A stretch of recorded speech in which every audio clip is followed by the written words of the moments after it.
good.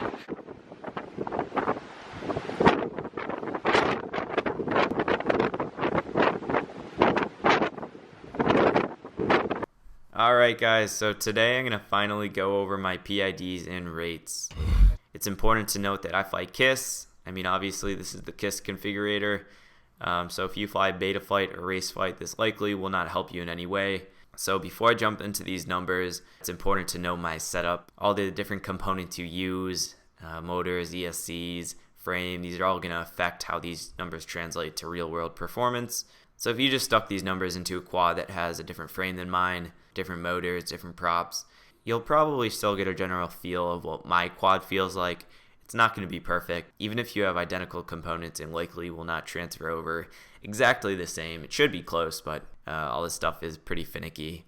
So outside of all the main numbers right here, you'll see I have my TPA at 0.42 for P. Stock is just 0.4. That tiny increase is going to do hardly anything, but I changed it to 0.42 a while back, so I'm just going to keep it like that. My min throttle is at 1048. You'll see I have one shot 42 on, and there's no option for D shot here. That's because I run RC 29.2.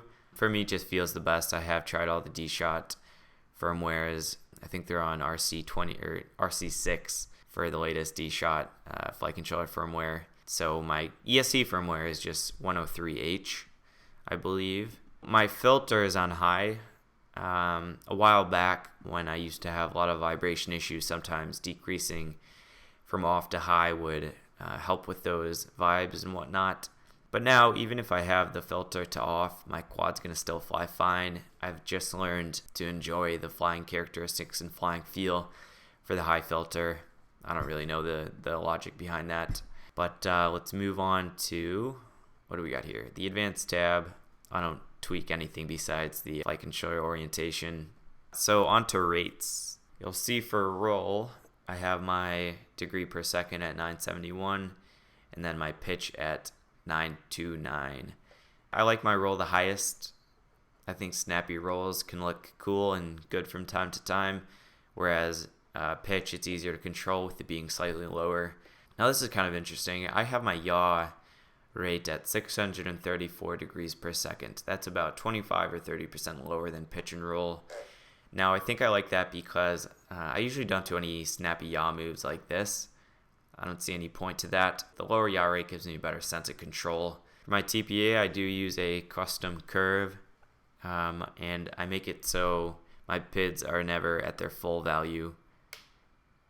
There's always some TPA active. There's no real reason behind that. I guess I could just lower my PIDs a tiny bit and then turn this off, so these are at 0 here.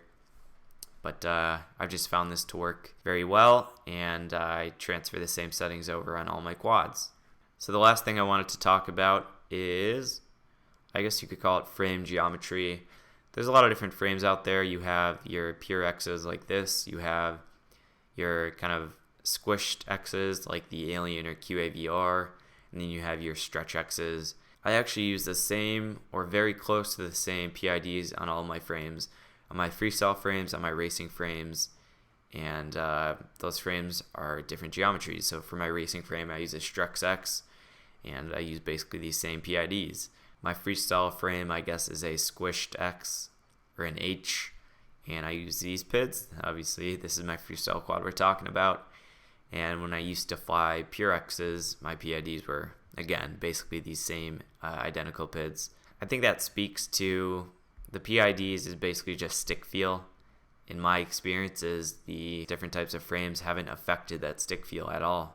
So I think that's about it, guys. I don't know. I hope this helped. You could try these numbers out. Let me know if you do and if you get improvements. Also, please make sure to subscribe, and I will see you guys in the next video. Peace.